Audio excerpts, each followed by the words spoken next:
Hay algo que no cuadra cuando miras el Sáhara en un mapa.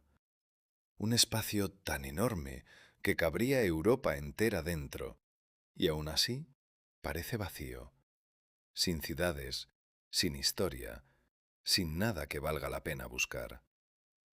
Esa imagen es la más engañosa que existe. Bajo esa arena hay un ojo gigante de casi 50 kilómetros que los astronautas veían desde el espacio sin entender qué estaban mirando. Hay rutas comerciales por las que viajó más oro del que muchos imperios europeos vieron en toda su historia. Y hay una ciudad que en este momento está siendo devorada lentamente por las dunas, calle a calle, con miles de manuscritos de hace 1000 años guardados dentro de las casas que aún quedan en pie. El Sáhara no es un lugar vacío, es un archivo, uno que lleva millones de años acumulando capas y que todavía no ha terminado de revelarlas. Hoy recorremos 7 de esas capas. En el desierto de Mauritania existe una estructura tan grande que un ser humano parado en su centro no tiene ninguna posibilidad de verla.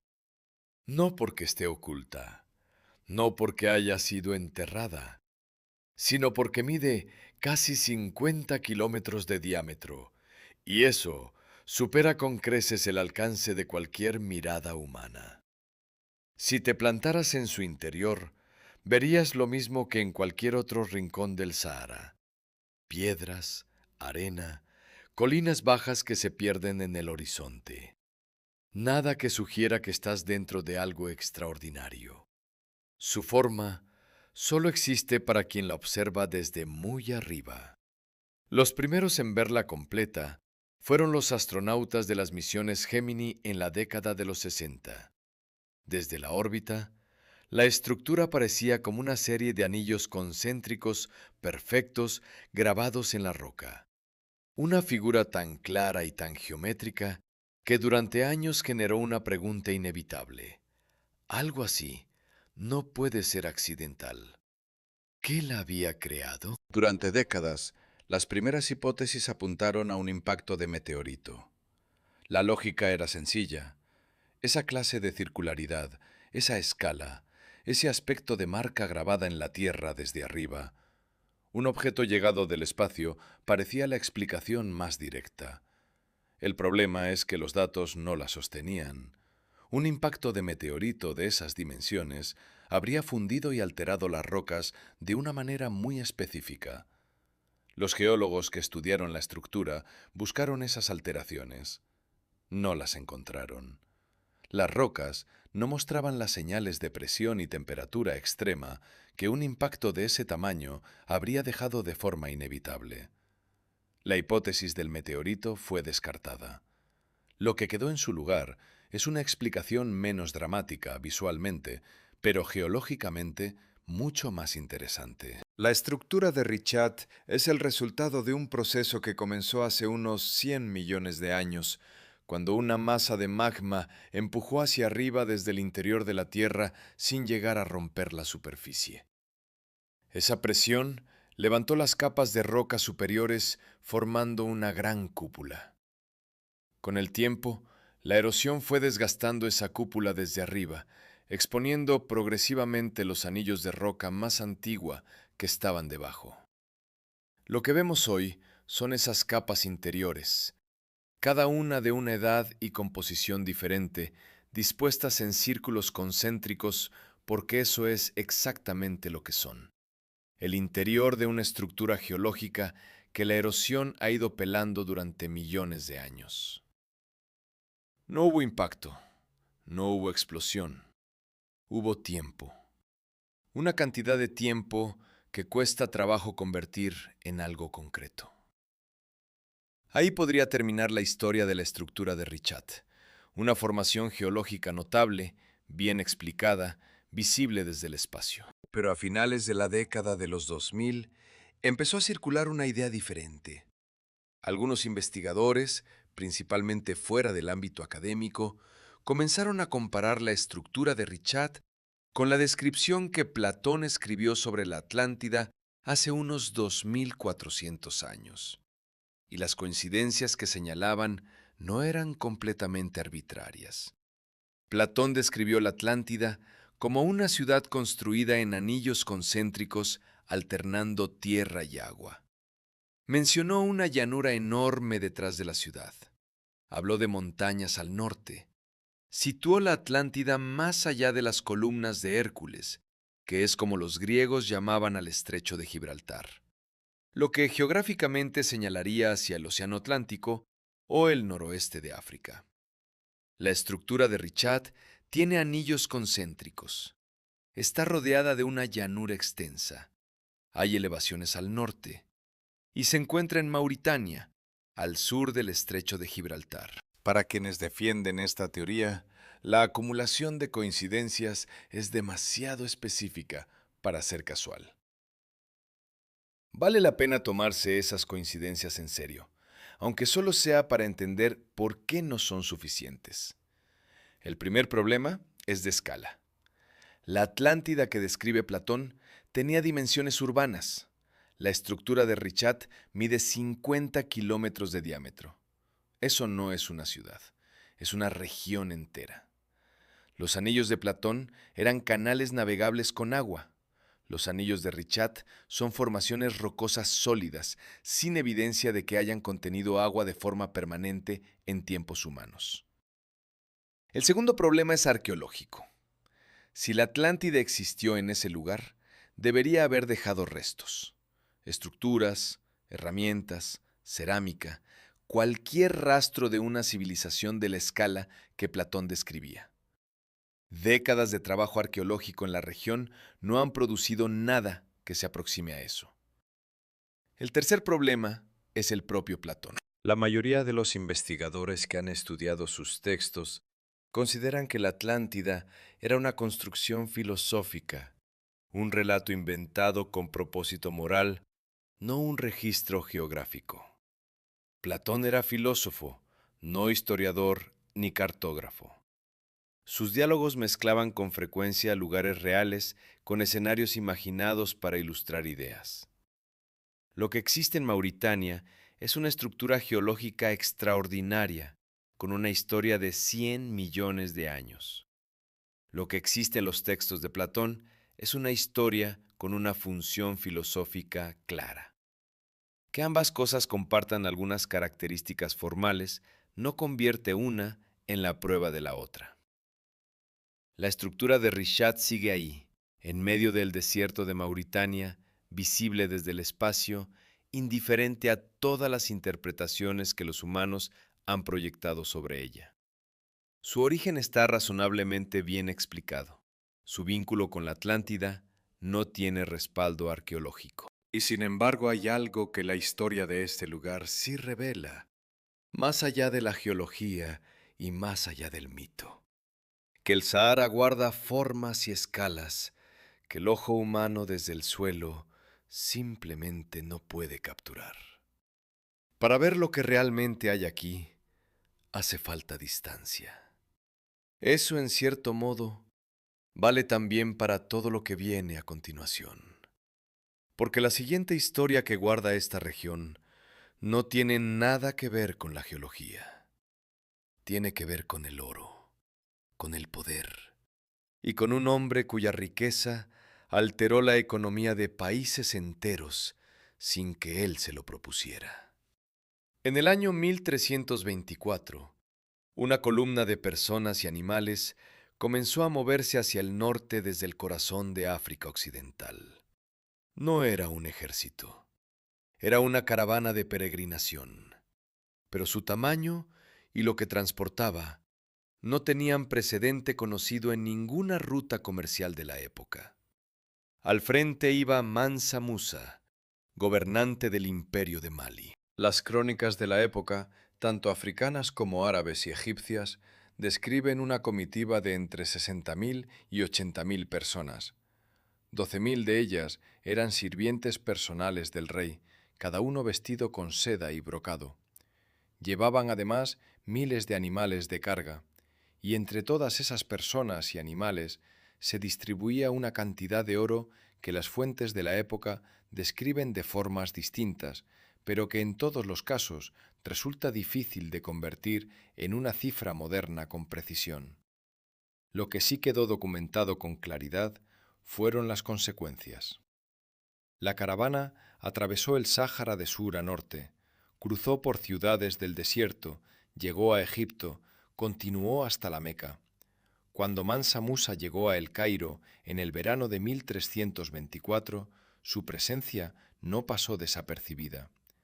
Las fuentes egipcias de la época describen cómo el rey y su séquito gastaban y regalaban oro con una generosidad que los habitantes de la ciudad nunca habían visto. Mansa Musa distribuía oro entre la población, lo entregaba en los mercados, lo regalaba en las mezquitas. El resultado fue un colapso del precio del oro en Egipto que duró más de una década. El mercado del Cairo llevaba siglos funcionando con una cantidad relativamente estable de oro en circulación. En pocas semanas, esa cantidad aumentó de forma tan brusca que el valor del metal cayó de manera significativa. Los comerciantes que tenían oro almacenado vieron reducirse su riqueza. Los precios de otros bienes subieron en respuesta. Según el historiador árabe Al-Makrisi, que escribió sobre este episodio un siglo después, los efectos sobre la economía egipcia se sintieron durante 12 años. Un hombre, en tránsito hacia la Meca, había alterado la economía de uno de los centros comerciales más importantes del mundo mediterráneo, simplemente siendo generoso. Pero para entender de dónde venía todo ese oro, hay que entender qué era el imperio de Mali y qué papel jugaba el Sáhara en su existencia. El Sáhara no era solo el desierto que Mansa Musa había cruzado para llegar a Egipto. Era la infraestructura sobre la que se sostenía su poder. Durante siglos, las rutas transsaharianas conectaron el África subsahariana con el norte de África y a través del Mediterráneo con Europa y el mundo árabe. Por esas rutas viajaban dos materiales sobre todo, oro y sal. El oro venía del sur, de las minas de las regiones que hoy forman parte de Mali, Senegal y Guinea. La sal venía del norte, de las grandes minas del desierto como las de Tagaza. Ambos materiales eran escasos en el lado contrario, lo que hacía que el comercio fuera extraordinariamente rentable para quienes controlaban las rutas. El imperio de Mali controlaba esas rutas. El Sáhara, visto desde esta perspectiva, no era una barrera entre civilizaciones, era una carretera larga, peligrosa y difícil, pero una carretera al fin, y el hombre que la controlaba era el hombre más poderoso de su región.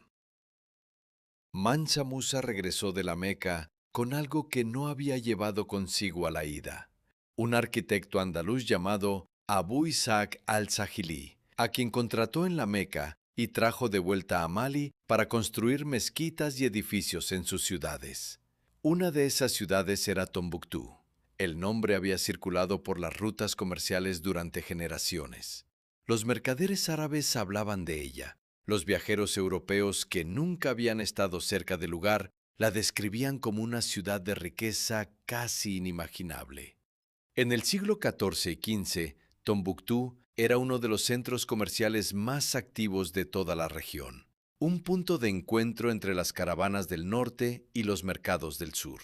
Pero la imagen de Tombuctú como ciudad del oro, que se extendió por Europa durante el siglo XV y XVI, simplificaba algo más complejo. El oro pasaba por Tombuctú, pero lo que la ciudad acumuló con el tiempo no era principalmente metal, eran libros. Durante los siglos XIV, XV y XVI, Tombuctú se convirtió en un centro de aprendizaje islámico de primera magnitud. Su universidad, la de Sancoré, llegó a tener, según algunas estimaciones, entre 25.000 y 30.000 estudiantes en su momento de mayor actividad, en una ciudad cuya población total rondaba las 100.000 personas. Los estudiosos venían de todo el mundo islámico. Se enseñaba teología, astronomía, matemáticas, historia, medicina y derecho. Y todo ese conocimiento se escribía, se copiaba y se guardaba. Las familias de Tombuctú acumularon durante generaciones colecciones de manuscritos. Algunos poseían cientos, otros miles. Los textos cubrían materias que van desde comentarios del Corán hasta tratados de astronomía, desde registros históricos hasta manuales de medicina. Se estima que en la región de Tombuctú existen entre 300.000 y 500.000 manuscritos, aunque la cifra exacta sigue siendo difícil de establecer porque muchos permanecen en manos privadas y nunca han sido catalogados de forma sistemática. En el año 2012, grupos armados tomaron el control de Tombuctú durante varios meses. Antes de que llegaran y durante su ocupación, los habitantes de la ciudad y los trabajadores de sus bibliotecas tomaron una decisión que ninguna institución internacional les había pedido que tomaran. Empezaron a mover los manuscritos. Los sacaban de noche, los escondían en casas particulares, los envolvían en tela y los guardaban en armarios, en sótanos, detrás de paredes. Cuando la situación se volvió más peligrosa, empezaron a sacarlos de la ciudad en secreto, transportándolos hacia el sur en coches, en barcos por el río Níger, en cualquier medio disponible. Se estima que más de 300.000 manuscritos fueron trasladados a la capital, Bamako, de esta manera, en una operación organizada principalmente por las propias familias y los bibliotecarios locales. Algunos manuscritos fueron destruidos por los grupos que controlaban la ciudad, pero la mayoría sobrevivió.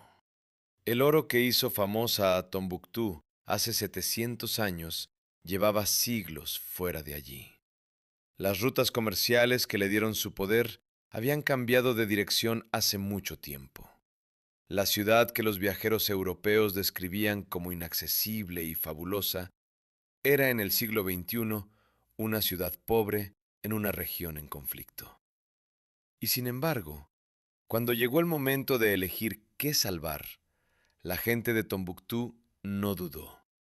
No corrieron a buscar oro, corrieron a buscar los libros. Hay algo en esa decisión que dice más sobre lo que fue Tombuctú que cualquier crónica del siglo XIV. El oro había atraído la atención del mundo, pero lo que sus habitantes consideraron irreemplazable, lo que movieron de noche con sus propias manos, asumiendo un riesgo real, eran palabras escritas sobre papel hace 1000 años. El Sahara los había conectado con el mundo durante siglos. Las caravanas habían traído el conocimiento igual que habían traído la sal y el metal. Y ese conocimiento, resulta, era lo único que nadie estaba dispuesto a dejar atrás. Hay otro objeto que el desierto guarda, mucho más antiguo que cualquier manuscrito, mucho más antiguo que cualquier ruta comercial. Un material que no fue creado por ninguna civilización humana, que apareció en mitad del Sahara hace millones de años y que, sin embargo, terminó en el cuello de un faraón egipcio. En el extremo occidental del desierto de Egipto, cerca de la frontera con Libia, hay un lugar donde el suelo está cubierto de fragmentos de vidrio. No están enterrados, no hay que excavar para encontrarlos. Simplemente están ahí, dispersos sobre la arena, de color amarillo verdoso, traslúcidos cuando la luz del sol los atraviesa. Algunos son pequeños, otros pesan varios kilos. En total, se calcula que en esa zona existen unas 1.400 toneladas de este material repartidas por miles de kilómetros cuadrados. El problema es que el vidrio no aparece solo en la naturaleza. Para que la arena se funda y se convierta en vidrio, hacen falta temperaturas superiores a los 1600 grados Celsius. Eso no ocurre en condiciones normales, ocurre en circunstancias muy específicas y muy violentas. ¿Qué había pasado en ese rincón del Sáhara? La primera hipótesis fue la de un impacto de meteorito. Un objeto llegado del espacio habría generado, al chocar, la temperatura necesaria para fundir la arena en un instante, creando vidrio en el punto de impacto y en el área circundante. El problema es que no hay cráter. Un impacto capaz de producir 1.400 toneladas de vidrio en un área tan extensa debería haber dejado una marca en el terreno imposible de ignorar. Los geólogos buscaron ese cráter durante décadas. No lo encontraron. Eso llevó a una segunda hipótesis que ha ganado peso en los últimos años: la explosión aérea. Un objeto de origen cósmico, un meteorito o un cometa habría entrado en la atmósfera terrestre y explotado antes de llegar al suelo, liberando una cantidad de energía térmica tan intensa que fundió la arena desde arriba sin llegar a impactar directamente contra la superficie. Este tipo de evento no deja cráter porque el objeto nunca toca el suelo, pero sí puede generar temperaturas extremas sobre un área amplia durante un instante. El análisis químico del vidrio ha aportado datos que apoyan un origen cósmico.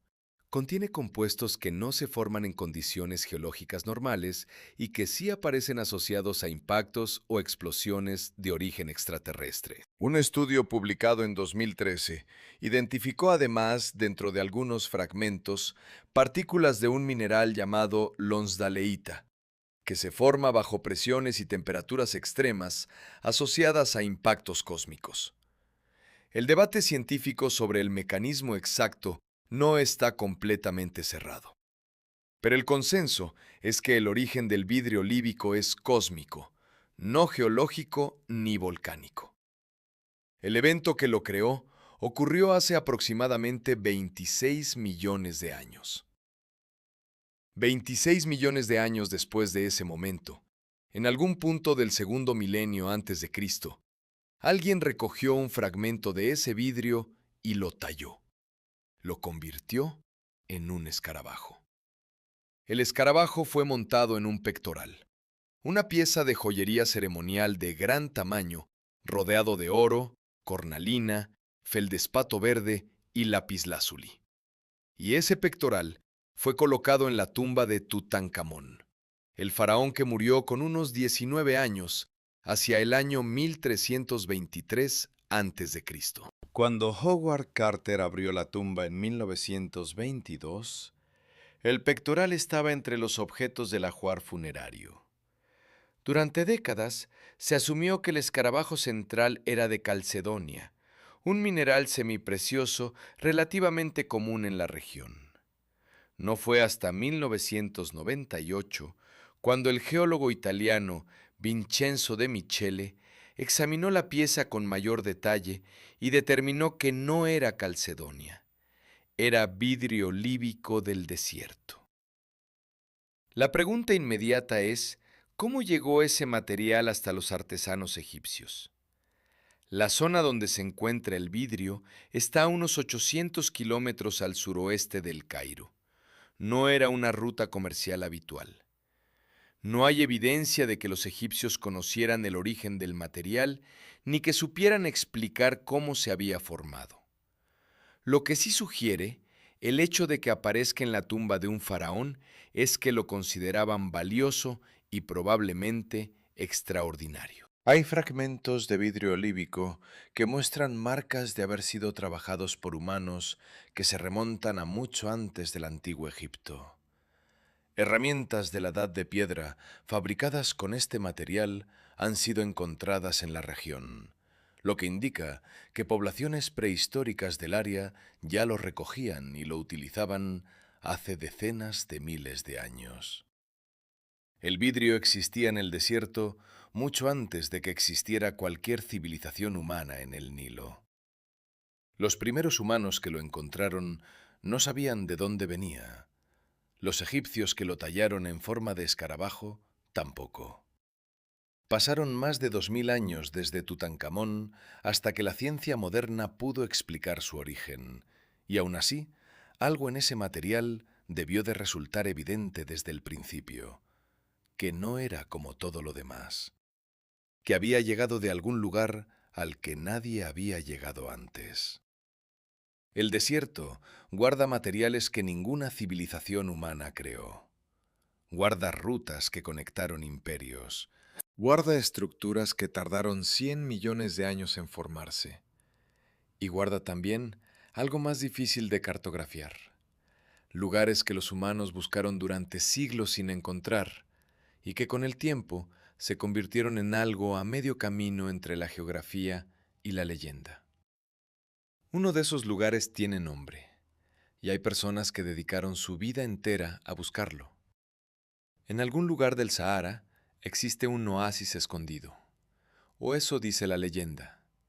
Un valle verde en mitad del desierto, con palmeras, agua y ruinas de una ciudad antigua. Un lugar que algunos viajeros afirmaron haber visto, que otros buscaron durante años sin encontrar, y que aparece mencionado en textos árabes medievales con suficiente detalle como para que resulte difícil descartarlo por completo. Se llama Zersura.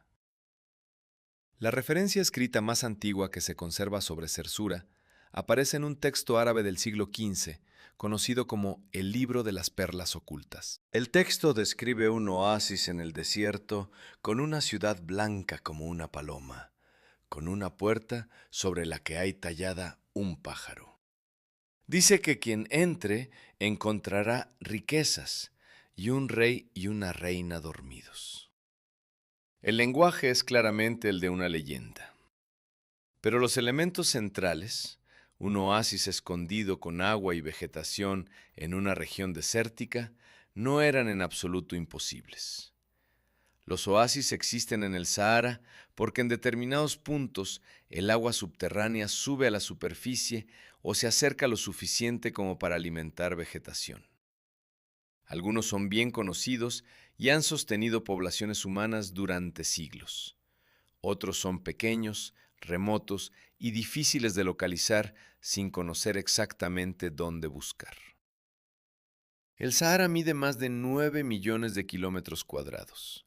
La navegación por el desierto antes del siglo XX dependía de referencias visuales, posiciones de estrellas y el conocimiento acumulado de las comunidades locales. Un oasis pequeño, en una región poco transitada, podía perfectamente ser real y al mismo tiempo completamente desconocido para la mayoría de los viajeros. Y los espejismos complicaban aún más la cuestión. Un viajero exhausto en el desierto podía ver agua, vegetación y formas arquitectónicas donde no había nada. Podía también ver agua y vegetación reales y no estar completamente seguro de si lo que veía era real. La frontera entre la observación y la alucinación, en condiciones de deshidratación extrema y calor intenso, no es tan clara como parece desde fuera. Durante el siglo XIX y las primeras décadas del siglo XX, el interés por Zersura dejó de ser solo literario y se convirtió en una búsqueda geográfica activa. El Sáhara era en ese período uno de los últimos grandes espacios del planeta que la cartografía europea no había documentado con detalle. Las potencias coloniales tenían un interés práctico en conocer el terreno. Los exploradores tenían un interés personal en ser los primeros en cruzar regiones que nadie había documentado. Y Zersura, como objetivo concreto con un nombre y una descripción, ofrecía algo que las expediciones de exploración necesitaban: un destino. En 1928 se fundó en El Cairo la Sociedad Zersura, un grupo informal de exploradores y geógrafos dedicados específicamente a resolver la cuestión de si el oasis existía y dónde podía estar. Entre sus miembros había militares británicos, aventureros privados y al menos un piloto dispuesto a buscar desde el aire. Uno de los nombres que aparece con más frecuencia en esta historia es el de László Almásy. Almásy era un aristócrata húngaro con experiencia como piloto y una fascinación genuina por el desierto libio. Participó en varias expediciones al Sahara Oriental durante los años 30, tanto en coche como en avión. Conocía la región con un nivel de detalle que pocos europeos de su época podían igualar. Almásy nunca encontró Zersura, o al menos nunca presentó pruebas de haberla encontrado. Lo que sí encontró fue algo diferente. Durante sus exploraciones de la región conocida como el Gilf Kebir, una meseta elevada en el suroeste de Egipto, Almásy descubrió una serie de wadis, valles secos que en otro tiempo habían contenido agua, con características que podían coincidir con algunas descripciones del oasis perdido. Había vegetación, aunque escasa. Había indicios de que el agua había estado presente en épocas pasadas. Pero lo que hizo que esos valles fueran verdaderamente significativos no era su relación con Zerzura, era lo que había pintado en sus paredes.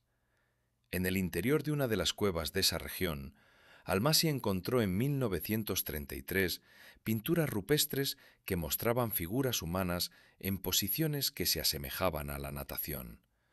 Brazadas claras, cuerpos extendidos, movimientos inconfundibles para cualquiera que haya visto a alguien nadar. En el centro de uno de los lugares más secos de la Tierra. El nombre que se le dio a ese lugar no dejaba margen para la ambigüedad: la Cueva de los Nadadores. Almásy había salido a buscar una leyenda. Había encontrado algo que planteaba una pregunta mucho más grande. ¿Qué clase de mundo había existido en ese lugar para que alguien hubiera pintado nadadores en sus paredes?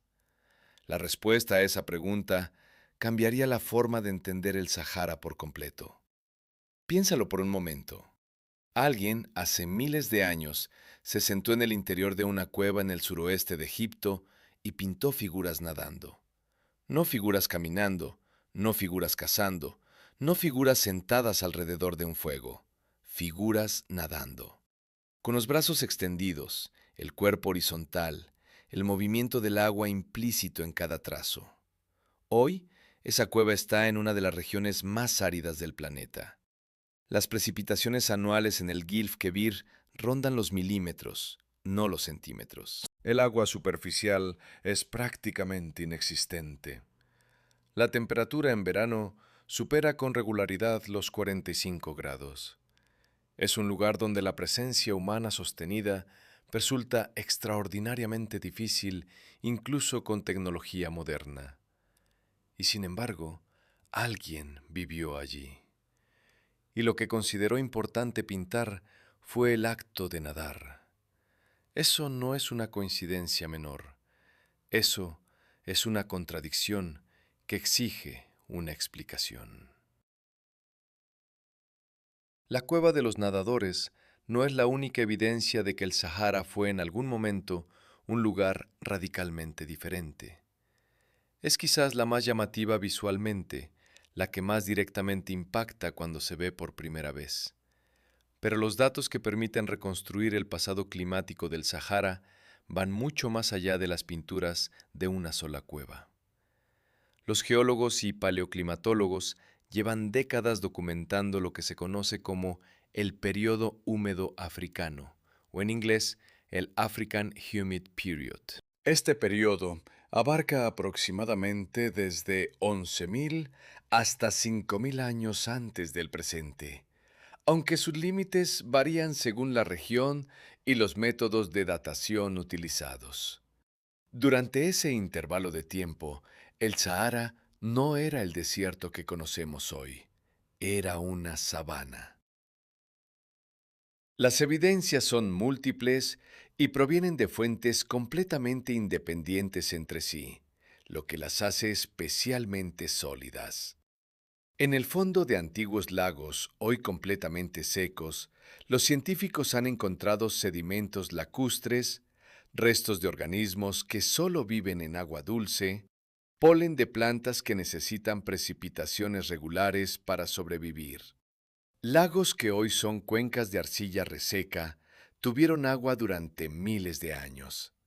Algunos alcanzaron dimensiones considerables. El lago Chad, que hoy tiene una superficie de unos 1.300 kilómetros cuadrados y ha disminuido drásticamente, incluso en las últimas décadas, llegó a tener durante el periodo húmedo africano una extensión de aproximadamente 400.000 kilómetros cuadrados. Era uno de los lagos de agua dulce más grandes que han existido en la historia del planeta. Los análisis de suelo en diversas regiones del Sahara han encontrado horizontes de tierra fértil enterrados bajo la arena actual. Tierra que solo se forma donde hay vegetación, humedad y actividad biológica sostenida durante largos periodos. Los análisis de polen extraídos de sedimentos lacustres y de perforaciones en el suelo muestran una flora completamente diferente a la actual. Gramíneas, árboles de ribera, plantas que hoy solo existen en zonas tropicales o subtropicales de África, y los huesos. En lugares donde hoy sería imposible sostener una fauna significativa, los paleontólogos han encontrado restos de hipopótamos, cocodrilos, jirafas, elefantes y una variedad de antílopes. Animales que necesitan agua y vegetación abundante, animales que no podrían sobrevivir una semana en el Sahara actual. Las pinturas rupestres encajan perfectamente en este cuadro. El arte rupestre del Sahara es extraordinariamente abundante y está distribuido por toda la región. En el Gilf Kebir, en el Fezzan libio, en el macizo del Taslin Ajer en Argelia, en el Tibesti en Chad, en el Aïr en Níger.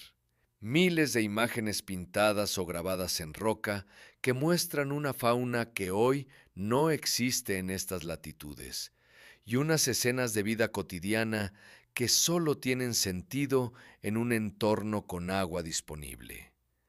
Hay escenas de pesca, hay representaciones de ganado bovino en grandes manadas, lo que implica pastos y aguas suficientes para sostener la ganadería. Hay imágenes de hipopótamos y cocodrilos en lugares donde el río más cercano está hoy a miles de kilómetros. Y hay figuras nadando. Las pinturas de la cueva de los nadadores que encontró Almasi en 1933 se fechan tentativamente entre 10.000 y 7.000 años antes del presente.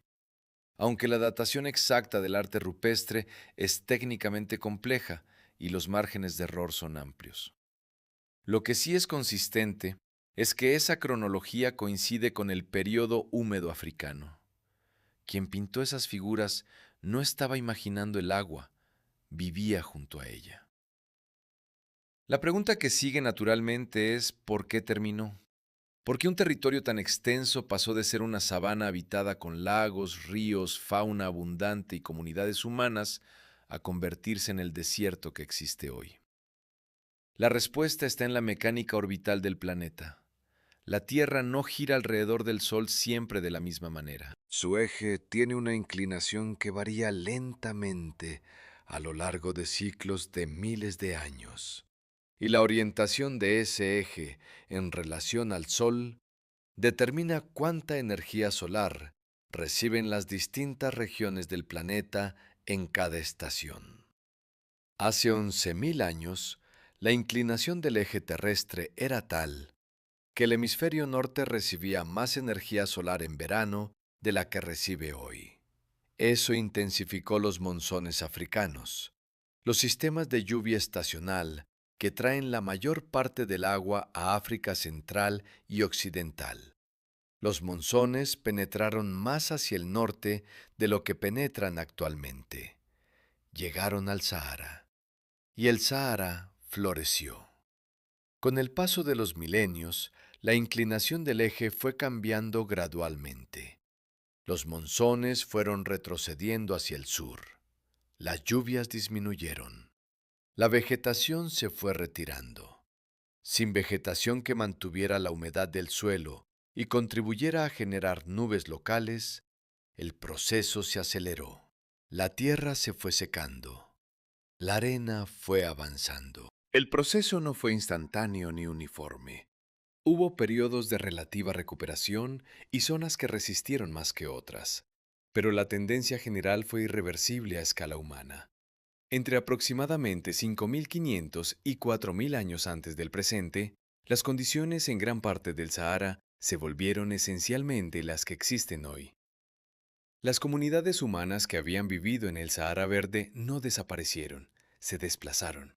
Hay investigadores que sostienen que una parte significativa de la población que habitaba el Sahara durante el periodo húmedo africano migró hacia el este, hacia el Valle del Nilo, a medida que las condiciones se deterioraban. Si esa hipótesis es correcta, el surgimiento de la civilización egipcia como una de las más complejas y densamente pobladas de la antigüedad podría estar parcialmente relacionado con ese proceso. Una confluencia de poblaciones de distintas procedencias empujadas hacia el Nilo por el avance del desierto, que encontraron en el valle del río las condiciones de agua y tierra fértil que el Sahara ya no podía ofrecerles. No es una hipótesis establecida con certeza. Las relaciones causales entre el cambio climático y el surgimiento de civilizaciones son difíciles de demostrar con los datos disponibles, pero tampoco es una especulación sin fundamento. Es una posibilidad que los investigadores toman en serio. Lo que sí es seguro es que el Sahara no siempre fue lo que es ahora, y que las personas que vivieron en él durante el periodo húmedo dejaron evidencias de su presencia en miles de lugares a lo largo y ancho de un territorio que hoy parece inhospitalario para cualquier forma de vida compleja. La cueva de los nadadores es una de esas evidencias, una de las más directas. Alguien vivió allí, nadó allí, y consideró que merecía la pena dejarlo registrado en piedra. El Sahara Verde terminó hace unos 5.000 años. Las comunidades que lo habitaban desaparecieron o se desplazaron. Las rutas comerciales que cruzaban el desierto emergieron siglos después, trazadas por personas que habían aprendido a sobrevivir en condiciones mucho más duras. Y a lo largo de esas rutas surgieron ciudades. Ciudades que en su momento fueron centros de intercambio, de poder y de conocimiento. Ciudades que el tiempo, el cambio de las rutas y el avance de la arena fueron dejando atrás de maneras muy distintas. Dos de esas ciudades están en Mauritania, y sus historias, que empiezan de forma parecida, terminan de maneras que no podrían ser más diferentes. Para entender lo que fueron Uadán y Chinguetti, hay que entender primero lo que era el comercio transsahariano en su momento de mayor intensidad. Entre los siglos VIII y XVI, las rutas que cruzaban el Sahara eran algunas de las arterias comerciales más importantes del mundo conocido. Por ellas viajaba oro desde las minas del sur hacia los mercados del norte. Viajaba sal en dirección contraria. Viajaban telas, especias, marfil, esclavos y animales exóticos. Viajaban también ideas, religiones, lenguas y conocimientos técnicos. El comercio transsahariano no era un fenómeno marginal. Era una de las principales fuentes de riqueza de los grandes imperios del África Occidental y una de las vías de abastecimiento de metales preciosos para el norte de África, el mundo árabe y a través del Mediterráneo para Europa. Las ciudades que controlaban los puntos clave de esas rutas tenían un poder desproporcionado respecto a su tamaño. No necesitaban producir nada por sí mismas. Les bastaba con estar en el lugar correcto. Huadán estaba en el lugar correcto. Huadán fue fundada en el siglo XI en el noroeste de la actual Mauritania, en un punto donde varias rutas caravaneras convergían antes de separarse de nuevo hacia distintos destinos. Su posición geográfica era su razón de ser. Por allí pasaban las caravanas que venían del sur, cargadas de oro y de esclavos, con destino al norte de África y al mundo árabe. Por allí pasaban también las que bajaban del norte, con sal y bienes manufacturados. Huadán cobraba por el paso, por el almacenamiento, por el agua, por los servicios que una caravana necesitaba después de semanas cruzando el desierto. En su momento de mayor actividad, entre los siglos XII y XV, Huadán era una ciudad real, con una arquitectura de piedra y barro característicamente sahariana, con mezquitas, con mercados, con una población que vivía del comercio en tránsito. No era Tombuctú en términos de tamaño o de fama internacional, pero dentro de la red de ciudades que sostenían el comercio transsahariano, tenía un papel definido y una prosperidad que dependía directamente de ese papel. El problema apareció cuando las rutas cambiaron. El comercio transsahariano no desapareció de golpe, fue decayendo de manera gradual a lo largo de los siglos XV y XVI, por razones que se combinaron de formas distintas según la región.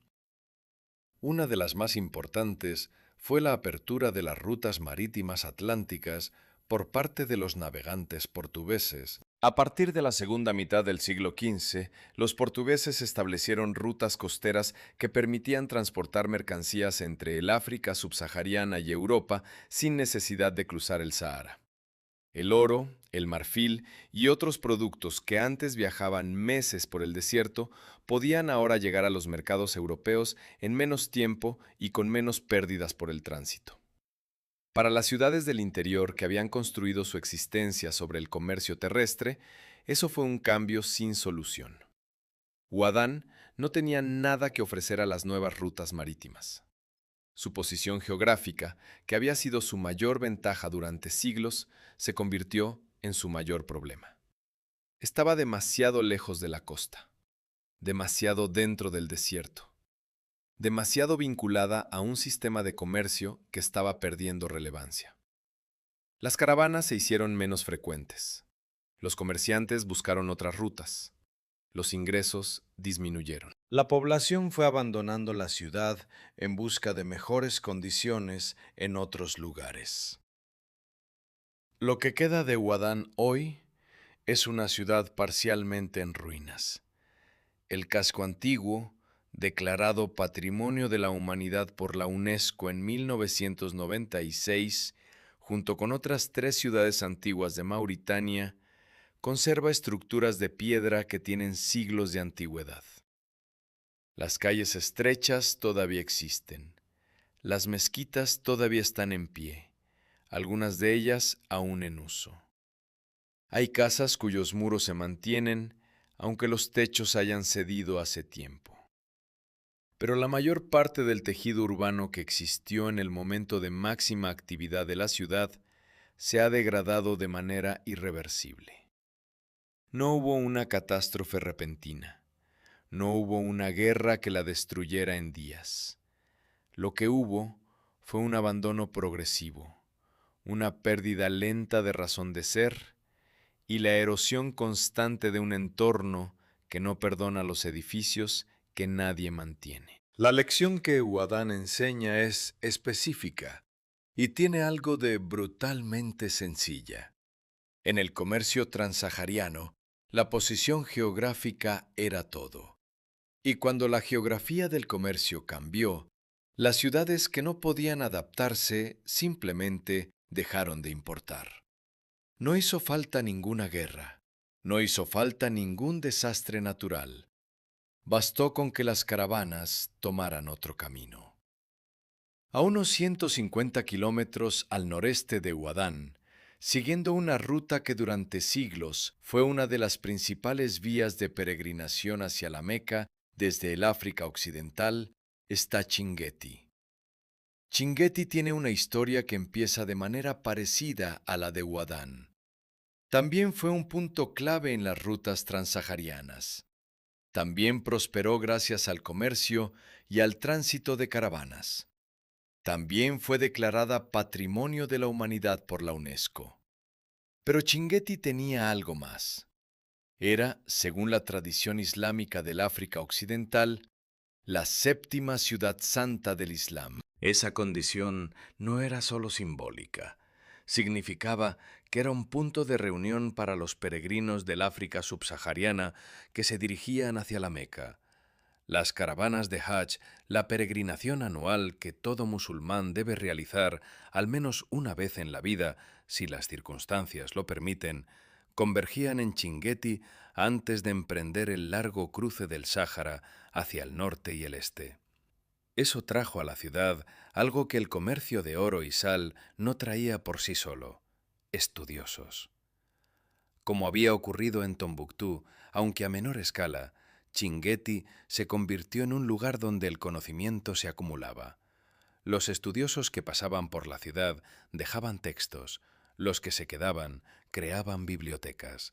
Las familias que llevaban generaciones viviendo allí fueron heredando colecciones de manuscritos que con el tiempo se convirtieron en algo que nadie había planificado deliberadamente: un archivo.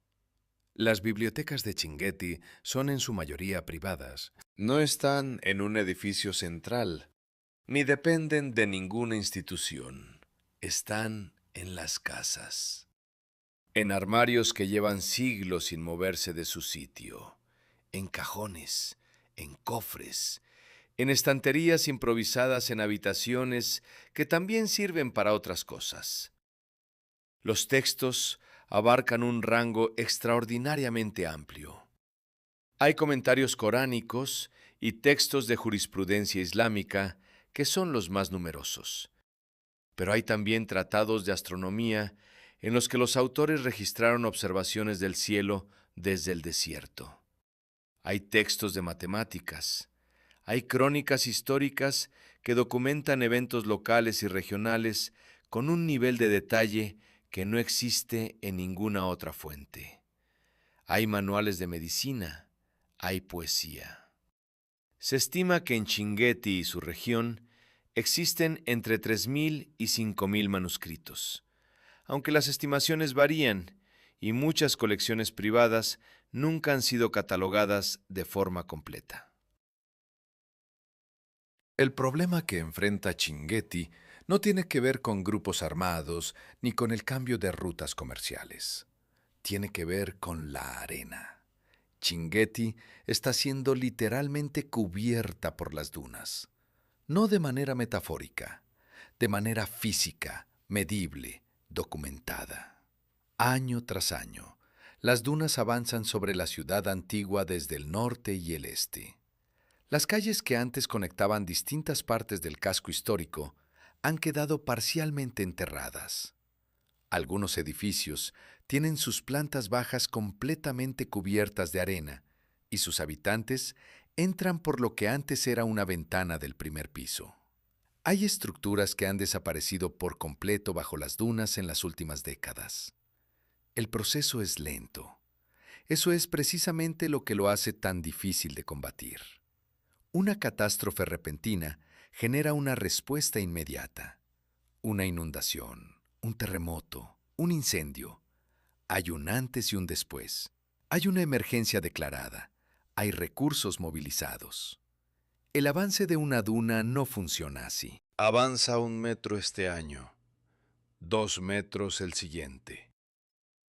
Una calle desaparece en un periodo de años, no de días. Para cuando la situación es visiblemente crítica, ya se ha perdido mucho. Las familias que custodian los manuscritos de Chinguetti son conscientes del problema desde hace generaciones. Han visto sus casas reducirse. Han visto las calles de su infancia desaparecer bajo la arena. Han visto cómo edificios que estaban en pie cuando eran niños son hoy solo una forma irregular en la superficie de una duna. Y han seguido abriendo los armarios y enseñando los libros. Hay algo en ese gesto que resulta difícil de describir sin exagerarlo. No es heroísmo en ningún sentido dramático. Es algo más parecido a la continuidad, la decisión, renovada en cada generación, de que esos textos siguen siendo parte de algo importante, de que la identidad que representan merece ser preservada aunque el entorno que los creó esté desapareciendo. Los esfuerzos de conservación han llegado desde fuera en distintos momentos.